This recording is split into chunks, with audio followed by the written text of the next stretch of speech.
செவி வழி கதை கேட்க வந்திருக்கும் அன்பு நேயர்களுக்கு இனிய வணக்கங்கள். எழிலன்பு ஆடியோ நாவல்ஸ் சேனலுக்கு உங்களை அன்புடன் வரவேற்கும் நான் உங்கள் பிரீத்தி திலீபன். கதை கேட்போம், காதுகளுக்கு இனிமை சேர்ப்போம். இந்த ஆடியோ நாவல்ஸ் உங்களுக்கு பிடித்திருந்தால் லைக் பண்ணுங்க. உங்கள் கருத்துக்களை கீழே கமெண்ட்ஸ்ல சொல்லுங்க. உங்கள் நண்பர்களுக்கும் ஷேர் பண்ணுங்க. நம்ம சேனலில் தொடர்ந்து கதைகளை கேட்டு மகிழ சப்ஸ்கிரைப் பண்ணுங்க. கூடவே நோட்டிபிகேஷன்ஸ் பெற பெல் பட்டனையும் தட்டி விடுங்க. இப்ப கதை கேட்கலாம் வாங்க.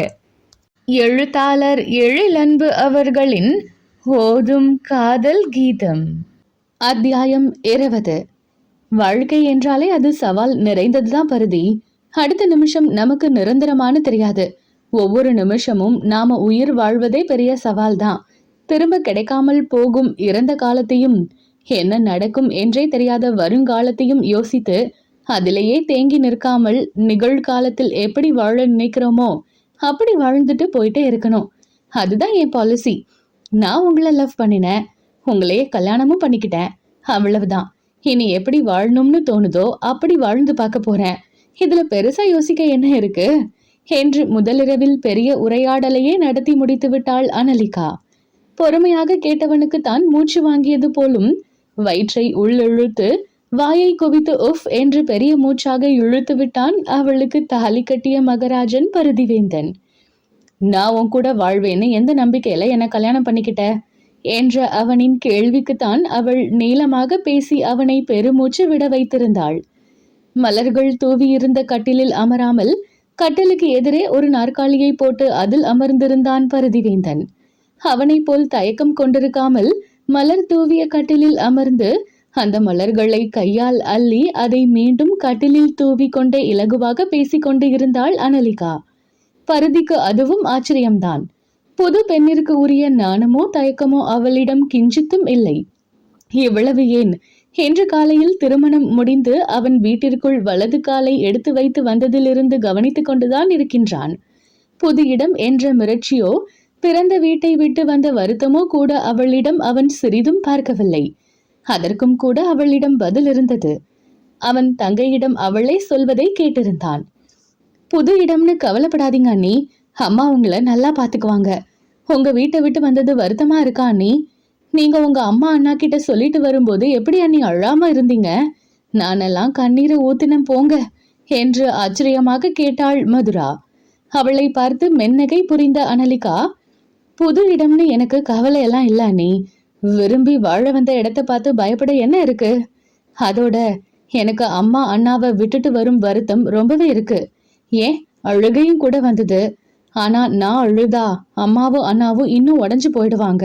அவங்கள அழ வச்சுட்டு என்னால எப்படி அவங்கள விட்டுட்டு வர முடியும்? அதோட பொண்ணா பிறந்தாலே புருஷன் வீட்டுக்கு போய் தான் ஆகணும்னு ஆகி போச்சு. இதுல அழுதா மட்டும் என்ன மாறிவிட போகுது என்று இலகுவாக கேட்டு வைத்தாள்.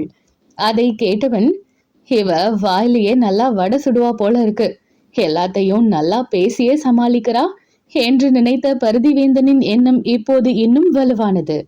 முதலிரவு அறைக்குள் வந்த பின்னும் பேசி தள்ளிவிட்டாளே என்று நினைத்தபடி அவள் பூவை அள்ளி போட்டு விளையாடுவதை கவனித்துக் கொண்டு இருந்தான் பருதிவேந்தன். அந்த நொடி ஒன்றை உணர்ந்தான் அவன். அது அவளின் அச்செயல் அவனின் காதலி நேகாவை அவனுக்கு ஞாபகப்படுத்தியது.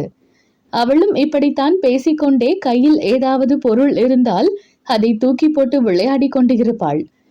நேகா ஞாபகம் வந்ததும் முகம் மாறியவன், அந்த பூவை ஏன் போட்டு கசக்கிக்கிட்டு இருக்க என்று ஒரு மாதிரியாக முகம் கோணி கேட்டான். கையில் இருந்த பூவையும் கணவன் முகத்தையும் மாறி மாறி பார்த்தவள் பூவை கட்டிலில் போட்டுவிட்டு கையை தட்டி விட்டு கொண்டே, சரிதான், கையால கசக்க வேண்டிய பூவா இது? கசக்க வேண்டிய முறைன்னு ஒண்ணு இருக்குல்ல என்றவள் குறும்பாக அவனையும் கட்டிலையும் கண்களாலேயே அபிநயம் காட்டி கண் சுமிட்டி சிரித்தாள். குப் என்று வேர்த்து போனது அவனுக்கு. பால் மாறி வெட்கம் வந்து தொலைத்தது அங்கே. எப்படி இப்படி பேசுகிறாள் என்று வியப்பு கூட வந்தது. அது அவன் கண்களிலும் தெரிந்தது. அதை கவனித்தவள் போல், நான் நல்லா பேசுவேன் தான், ஆனா எல்லார்கிட்டையும் இவ்வளவு உரிமையா பேச முடியுமா என்ன? உங்ககிட்ட பேசலாம், என்ன வேணும்னாலும் பேசலாம், எப்படி வேணும்னாலும் பேசலாம் என்று தோளை குலுக்கி இயல்பாக சொன்னாள். முகம் பார்த்து இலகுவாக பதில் சொல்பவளை எதிர்கொள்ள அவனால் தான் முடியாமல் போனது. கூடவே இந்த இரவை எப்படி கடக்கப் போகிறோம் என்று மலைப்பாகவும் இருந்தது. மனதில் ஒருத்தியை வைத்துக்கொண்டு மனைவி என்ற உரிமையுடன் வந்துவிட்டாலும் இவளுடன் எப்படி வாழ்க்கையை துவங்குவது என்று தயக்கத்துடன் இருந்தான். அதிலும் முக்கியமாக எதிரே இருப்பவளுக்கு இதை சொல்லி எப்படி புரிய வைக்க போகிறோம் என்பதுதான் அவனின் மனதிற்கு பெரும் போராட்டமாக இருந்தது. அவன் முகத்தையே குறுகுறுவென பார்த்து கொண்டிருந்த அனலிகா, ரொம்ப யோசிக்காதீங்க பருதி, வந்து தூங்குங்க, எனக்கு செம்ம டயர்ட், நான் தூங்க போறேன் என்றவள் கட்டிலில் ஒரு ஓரத்தில் படுத்துக்கொண்டு அவனை பார்த்தாள். ஒரே கட்டிலா என்று முழித்து சிறு தயக்கத்துடன் கட்டிலை பார்த்தான். அட சும்மா வாங்க பருதி, உங்க மேல நான் பாஞ்சிட மாட்டேன் என்றாள் கிண்டலாக. ஐயோ இவளோட என்று நினைத்து தலையில் அடித்து கொண்டான். சும்மா அழட்டிக்காதீங்க, எத்தனை நாளும் நாம நார்மலா தானே படுத்திருப்போம், இப்போ பூ படுக்கையில சும்மா ஜம்முன்னு படுக்கலாம். இல்லைன்னா சொல்லுங்க, நான் ஒரு விடுகதை சொல்றேன், அதுக்கு பதில யோசிச்சுக்கிட்டே நைட் முழுக்க அங்க உட்காந்துருங்க என்று அவள் சொல்லி முடிக்கும் முன் பட்டென்று நாற்காலியிலிருந்து எழுந்தான். என்று வாய்விட்டு சிரித்தாள் அனலிகா. எம்மா தாயே சிரிக்காத என்று அவன் அதட்டியும் மீண்டும் சிரித்தாள். உனக்கு என்னைய பார்த்து நக்கலா இருக்கு, 3 மாசமா டெய்லியும் ஃபோன் போட்டு தினம் ஒரு விடுகதையை சொல்லி அலற விட்டது பத்தாதுன்னு இப்பவும் விடுகதையை தூக்கிட்டு வரேன்னு சொல்றியே, இது உனக்கே நியாயமா இருக்கா? ஒவ்வொரு நாளும் விடுகதைக்கு விடை தெரியாம நான் பட்ட அவஸ்தை போதும், இன்னும் விடுகதைனா என் தலை சூடாகி எல்லா முடியும் கொட்டிடும் என்று சொல்லிக்கொண்டே படுக்கையில் வந்து அமர்ந்தான். எங்க 3 மாசமா சொன்ன விடுகதைக்கு ஒரு முடி கூட கொட்டலையே, நல்லா காடு மாதிரில வளர்ந்துருக்கு என்று நொடித்து கொண்டாள். உனக்கு அது வேற ஆசையா? குறையாக கேட்டுக்கொண்டே படுக்கையில் மெல்ல சாய்ந்தான். ஆமா ஆசைதான் என்றவள் விடி விளக்கின் ஒளியில் அடர்ந்து தெரிந்த கணவனின் தாடியை குறுகுறுவென பார்த்து தொட்டு பார்க்க என்றாள் ஆழ்ந்த குரலில். அந்த குரல் அவனை ஏதோ செய்தது. இப்போது மட்டுமல்ல, அவள் புல்லனத்தில் அவனுடன் உரையாட ஆரம்பித்ததிலிருந்தே அவளின் உரையாடல் ஒவ்வொன்றுமே அவனை ஒரு வகையில் பாதிக்கவே செய்திருக்கிறது. அதனால்தான் திருமணத்தில் விருப்பமில்லை என்று அவளிடம் சொன்னாலும் அவள் அலைபேசியில் அழைக்கும் போது அவனால் அழைப்பை ஏற்காமல் இருக்க முடிந்ததில்லை. 3 மாதங்களும் தொடர்ந்து விடுகதை சொல்வாள். அதிலிருந்து ஒரு விளக்கமும் சொல்லி அவன் மனதை தற்கொலை எண்ணத்திலிருந்து மாற்றியது அவள்தான் என்றால் அது மிகையல்ல.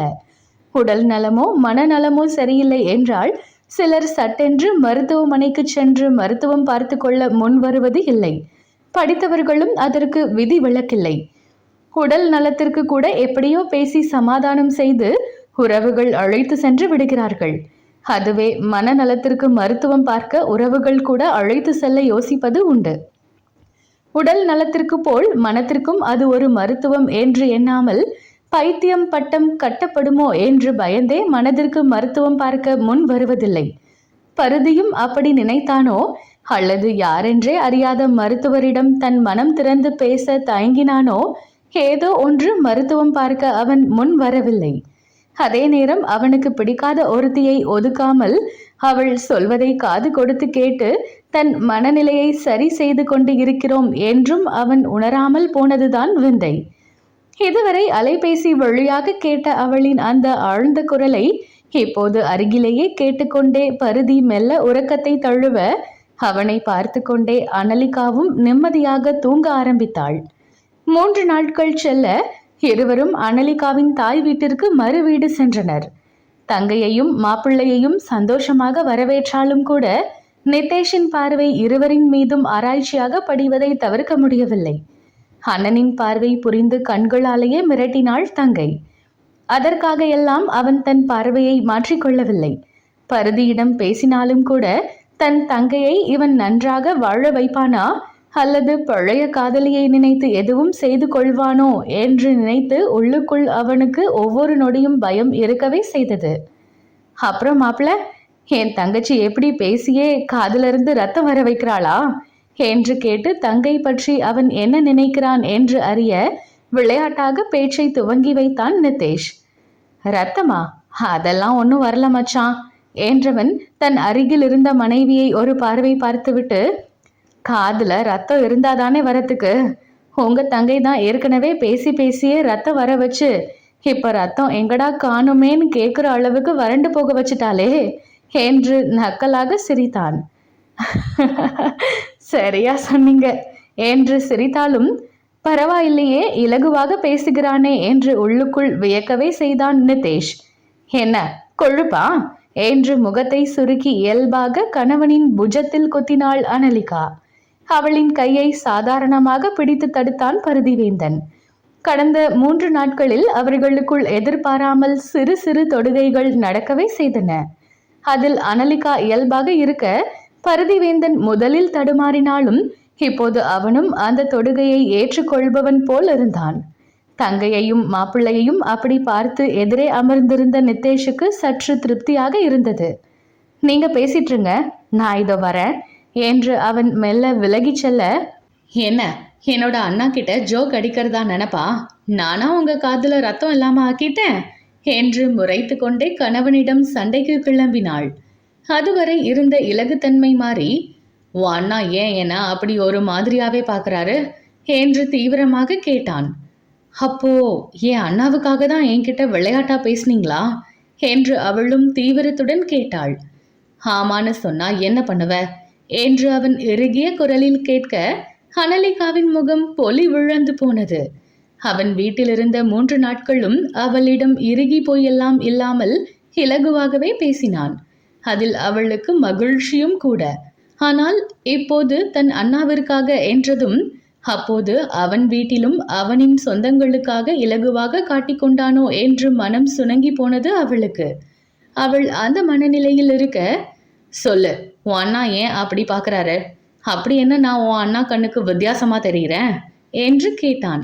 அவனை அமைதியாக ஏற இறங்க பார்த்தவள் அவனின் பிடரியை தாண்டி வளர்ந்திருந்த கேசத்தை கையால் மெல்ல வருடி அடுத்த நொடி முகத்தில் அப்பி இருந்த உரோமத்தை பிடித்து இழுத்தவள், இப்படி காடு மாதிரி முடி வளர்ந்திருந்தா வித்தியாசமாதான் தெரிவிங்க என்றாள் துடுக்காக. அவள் அப்படி தன் கேசத்தை வருடுவாள் என்று எதிர்பாராமல் அவன் திகைத்து பின் முகம் இறுக, காதலிய கண் முன்னால இழந்தவன் அப்படிதான் இருப்பான் என்றான் இடக்காக. என்ன பேசுறீங்க? நாம இப்ப மறு வீடு வந்திருக்கோம், இப்போ போய் உங்க காதல் கதையை பேசிக்கிட்டு இருக்கீங்க என்று பல்லை கடித்தாள். ஏன் பேசுனா என்ன? உன் அண்ணா அம்மாவுக்கு என்னோட காதல் விஷயம் தெரியும் தானே, அப்புறம் என்ன என்றான் அவனோ சாதாரணமாக. அவன் சற்று சத்தமாக வேறு பேச சமையல் அறையில் இருந்த அன்னைக்கோ அவன் அறைக்குள் இருக்கும் அண்ணனுக்கோ கேட்டிருக்குமோ என்று ஒரு நொடி பதறித்தான் போனாள். கணவனை முறைத்துவிட்டு விருட்டென்று எழுந்து தனது அறைக்குள் சென்று விட்டாள். அவள் பின்னாலேயே எழுந்து சென்றவன், நான் ஒன்னும் தவறா சொல்லல தானே, அதுக்கு எதுக்கு உனக்கு இவ்வளவு கோபம் வருது என்று கேட்டான். அவன் சத்தம் வெளியே செல்லாமல் இருக்க உடனே கதவை அடைத்தவள் அதில் சாய்ந்து நின்று, என் வீட்டில் வச்சு என்ன டென்ஷன் படுத்தி பார்க்க விரும்புறீங்களா பருதி என்று அழுத்தமாக கேட்டாள். நீ டென்ஷன் ஆகிறதுக்கு நான் புதுசா எதுவும் சொல்லலையே அனலிகா. நான் காதலித்ததும் நிஜம், என்னோட காதலியை இழந்து நான் தவிக்கிறதும் நிஜம். அது உனக்கே தெரிஞ்சுதானே என்னை பிடிவாதமா கல்யாணம் பண்ணிக்கிட்ட என்று சுருக்கென்று கேட்டான். தெரிந்த விஷயத்தையே இப்போது பேச வேண்டிய அவசியம் ஏன் வந்தது பருதி? அதுவும் இங்கே எங்க வீட்டில் வச்சு. அம்மாவுக்கும் அண்ணாவுக்கும் உங்க காதல் விஷயம் தெரிந்ததாகவே இருக்கட்டும், ஆனா அதை இங்க சொல்லி காட்ட வேண்டிய அவசியம் என்ன? இப்ப நீங்க இங்க வந்திருப்பது என்னோட புருஷனா பருதி, யாரோ ஒருத்தியின் முன்னாள் காதலனாக இல்ல என்றவளின் குரலில் இருந்த அழுத்தம் அவனை சுட்டது. அதற்கு மேல் ஒன்றும் பேச தோன்றாமல் அவள் முகம் பார்க்காமல் கட்டிலில் சென்று அமர்ந்தான்.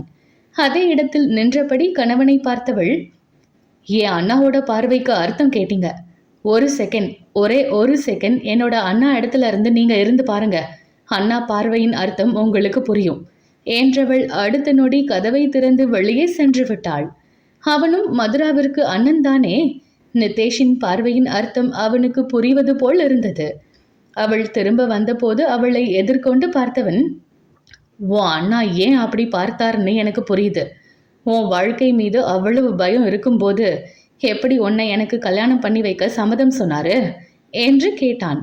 ஏன்னா நான் உங்களை தவிர வேற யாரையும் திரும்பி பார்க்க மாட்டேன்னு அண்ணாவுக்கு தெரியும். எனக்காக சம்மதம் சொல்லிட்டாலும் உங்களை குறித்த பயம் அவருக்கு இன்னும் இருக்கத்தான் செய்து என்று தோளை குலுக்கினாள். அவ்வளவு பயத்தோட எதுக்கு ரிஸ்க் எடுக்கணும் அனலிகா என்றான். திரும்ப திரும்ப இதையே சொல்லாதீங்க பருதி, இதுக்கு நான் ஏற்கனவே பதில் சொல்லிட்டேன் என்றாள் சலிப்பாக. ஆனா இன்னும் என்னால உன்னை மனைவியா நினைக்க முடியல அனலிகா. நினைக்க முடியுமான்னு தெரியவும் இல்லை. எனக்கு ஏற்கனவே இருக்கும் குற்ற உணர்வு போதாதுன்னு இப்போ உன்னை கல்யாணம் பண்ணி உன் கூட வாழ முடியாம அது வேற எனக்கு இன்னும் குற்ற உணர்வை தருது. எனக்கு இந்த அழுத்தத்தை சில நேரம் தாங்க முடியல என்று அவன் வேதனையுடன் புலம்ப, முதல் முறையாக அவனிடமிருந்து வந்த குற்ற உணர்வு என்ற வார்த்தை அவளை யோசிக்க வைத்தது. என்ன குற்ற உணர்வு பருதி என்று கவலையுடன் கேட்டாள். அவனோ மறுப்பாக தலையை அசைத்தான். ஏன் பருதி, என்கிட்ட சொல்றதுக்கு என்ன? பேசினால் தெளிவு கிடைக்கும் பருதி. மனதிற்குள்ளேயே போட்டு குழப்பிக் கொள்ளாமல் மனம் திறந்து பேசுங்க. இதை நான் முன்னாடியே உங்ககிட்ட கேட்டேன். நீங்க தற்கொள்ள முடிவு எடுக்க என்ன காரணம்னு. அப்பவும் பேச மாட்டேன்னு அடம் பிடிச்சிங்க. இப்பவாவது பேசுங்க. அப்போ உங்க குற்ற உணர்வு தான் உங்களோட அந்த முடிவுக்கு காரணமா என்று கேட்ட அனலிகா கணவனின் பதிலை தெரிந்து கொள்ள காத்திருந்தாள்.